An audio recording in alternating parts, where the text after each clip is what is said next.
Hi everyone, and welcome back to my YouTube channel. It's so good to have you here. It's such a privilege for us to have crossed over into the new year. I mean, a privilege that we can't pay for. I really thank God that you and I are still here today. I also want to wish you a very happy new year. I know you're still in the first week of January, and the excitement is still there. The new year is still fresh. And I know we are working out what we have planned. So today, I just want to share a few tips that I believe if we add to what we have, we can have a pretty good new year, a wonderful one, actually. I know that you have made plans, you have put things in place, you have already maybe set things up. But if you would add these to your list of things, I believe that it can make a significant impact. So the first tip I want to share is that you set goals this new year. I know that this is no news. I mean, this has been the trending music, goal setting. This from the latter part of last year into this new year. I know that's like the trending music everywhere. So goal setting has been the new normal, and so it's no news to you. But I just want to reiterate that if you really want to have a successful new year, set goals. There are many principles or methods on how to set and achieve goals online, and the one I just want to bring up is using the SMART method. And I know this is something that most of us should know about. Being specific with your goals, make sure they are measurable, make sure they are attainable, ensure that they are realistic and time bound. Don't just set vague goals, open, with no timelines, with no specificity. If you set your goals that way this new year, it is very likely that you would not be able to achieve them. So when you set your goals, ensure they are specific. You know exactly what you want to achieve. You can be able to track your progress. They are measurable. It is something that you can actually do. It's achievable, attainable. It is realistic, and then it is time bound. Put timelines on your goals. And I believe that if we do this, we would be able to ace our plan for this year, if not at least be near perfect. And I know as we do this, it would boost our confidence to do more in the coming year. So make sure that you set goals. What do you want to achieve this new year? What do you want to have in your life by 31st December? Set goals and put timelines to them. And as you commit yourself to achieving them, I believe that you would be able to do a good one this new year. Then the second thing I want to talk about, actually the most important, is to make God your all in all. That's the second tip.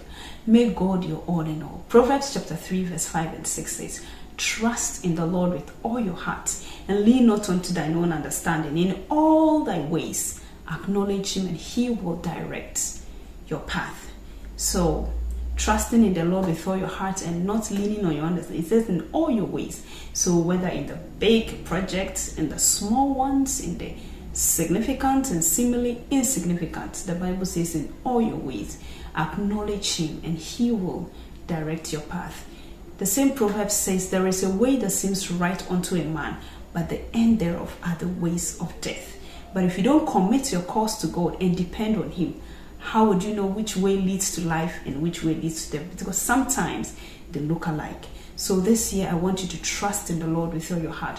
I know that there are people around us. God has blessed me specifically with wonderful people who have made various investments in my life, and one that till tomorrow I cannot pay. But sometimes when we have people like this in our life, there's that temptation to depend on them for our needs. But we have to also remember that human beings are not stable. Not because some people just want to be insincere, but because we have finite knowledge about our lives. the only time we can actually know about is now. The next minute, I don't know what is going to happen. Tomorrow, I don't know what is going to happen. I have plans, yes, but I don't know what is coming. So sometimes you may depend on man for something which is actually legitimate. By the end of the day, you may be disappointed. Not because the person actually wants to disappoint you, but because he or she didn't know what laid ahead. So just to avoid disappointment, and also to prove that you actually know that it is God that is all in all. The Bible says that He's a God that cannot lie. In addition to being a God that cannot lie, He is the source of all things. There is nothing too hard for Him to do, the Bible says. There is no thing that we need that is too big for God to do. There is nothing too hard for Him. He can do absolutely all things for us. And so it is safest to put our hope and desires and plans on God, knowing that no matter what, He is an anchor. He is the rock that cannot be moved. He cannot be moved. He's steadfast and stable and sure. There is something that Apostle Joshua Selman said in one of his messages that's really profound. He said, "Let your faith in man be routed through God." So, in other words, don't just lean absolutely on man, but actually let your faith that you have in any man be through God. So let your faith actually be in God, your absolute faith. Yes, we can trust people. I mean, I'm not saying go about suspecting everybody and expecting disappointment. No. But then, as we trust people, we should know that ultimately the only person that cannot fail us is God, because even sometimes we fail ourselves. So if somebody fails us, it's just the human nature. It's just who we are. We don't have all things in our hands. We don't have the capacity to do all things. And so sometimes that causes us to fail and disappoint. But when you have your faith in the God that cannot disappoint, the God that has all things in the palm of His hand, then you will be secure. In the good times, in the bad times, you are rest assured that whatever happens, God has your good at heart, and He would work all things together for your good. And so make God your all in all this year. Trust people. Yes, seek help and advice or whatever it is from people. Yes, do that. But make sure that you are absolutely trusting in the God that cannot fail. Just to add to this, another way to minimize or avoid disappointment this new year is to do good for the sake of it. You know, as human beings, naturally, when we do something good for a person, we are almost always expecting them to return the favor when we are in need and they are in a position to help, or at least to show an appreciation for what we have done. But this is not always the case. There are times when you do good, you go all out for somebody, and the person disregards what you do, or the person is in the capacity to help you another time and the person just ignores you. So having this mindset is really a way to help you, cushion you in those times when people don't show up as they ought to. When you have that mind that I'm doing good, one, because it is in my capacity to do, I have the ability to do it, and number two, the person is in need. When you have this mindset and you're limited to that, no matter what comes, you are cushioned. You know that you are not as hurt. Yes, the person may do things that would affect you, but you are not as hurt as if you just did it in expectation that a person would appreciate you or even return the favor. So do good for the sake of it. If you know that this good you're doing, when you don't get the needed feedback, it will hurt you, then maybe you should reconsider. But many times before I do something, I ask myself, if the person doesn't appreciate me, will I still go ahead? If I answer yes. If the person doesn't return if I should have an understanding, like a future knowledge, if I should be able to see into the future and realize that this person will not help me in my time of need, will I still go ahead? If I answer yes, then I go ahead. If the person responds favorably, good. If the person doesn't, I'm safe. So do good for the sake of it. Another way to avoid disappointment is to learn to empathize with people. You know, empathy is a skill that is quite very important in dealing with people, and also some level kind of difficult. It's hard to always, step into someone's shoes and try to see things from the person's perspective. But if we're able to build this skill, it will really help us, especially in the way we relate with people. There are times when somebody calls you and you don't pick up because of one engagement or another, and you expect that the person will understand you when you return the call. But then you call someone else and the person is not picking up, and you are agitated. Why am I calling? You're not answering the phone, and all that. And we forget that there are times when we are called and we can't also answer the call. So we learn to see things from people's perspective, or we try to feel other people's pain. It would help us in the way we deal with people. And I believe that sometimes God allows us to keep our scars. When you make a mistake, you may not have a physical scar, but the memory is there of one wrong decision or another you made. And learning the skill of empathy really helps us to bear with people. I believe that one of the ways God teaches us to empathize with other people is to keep the scars from our wounds. There are times when in the past, I used to wish that life was like a Microsoft Office document where I could just do and undo my mistakes. When I make a mistake, I just click undo and it's gone. But that's not how life is.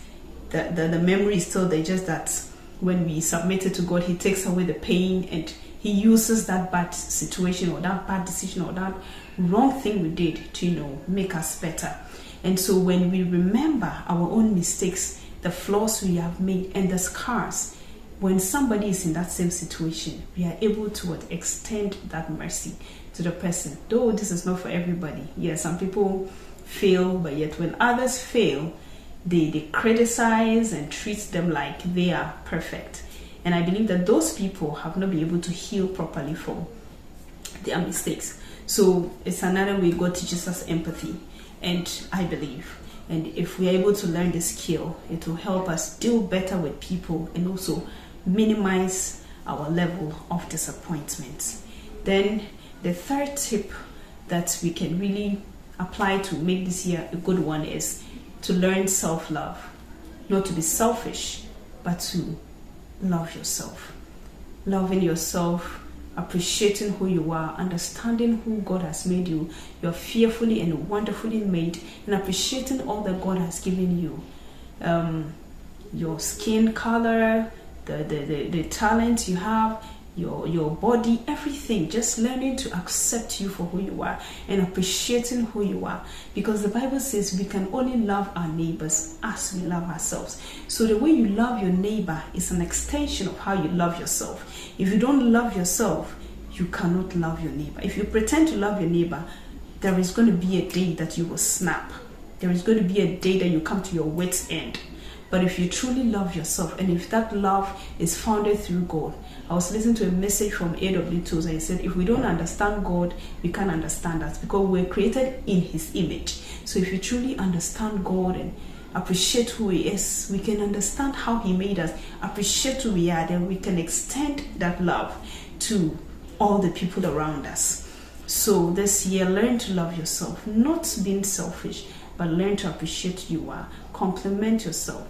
Give yourself gift for doing well. Yes, you have to own up to your mistakes, take responsibility, but don't talk yourself down because you've made a mistake. Just learn to accommodate your errors, own up for your mistakes, make corrections, just love yourself. And when you are able to do that for yourself, you can do that for all those that are around you. And the fourth tip that I want to just share, and this may be the last one, is for my single sisters out there. This is not a period, not necessarily just this year, but your single life is not a period where you spend just looking out of the window and wondering when Mr. Right will be in sight. Of course, it's necessary, but Don't spend your time wondering when you would get married, because I believe if you spend all your time just wondering when you get married, you will get married and be wishing you were single. So rather focus on what God has for you this in your single life. There are things that I believe you cannot do if you get married. The time you have on your hands now as a single lady, you may not have that time on your hands as a married woman, because you have upgraded responsibilities. Now you may just have you to take care of.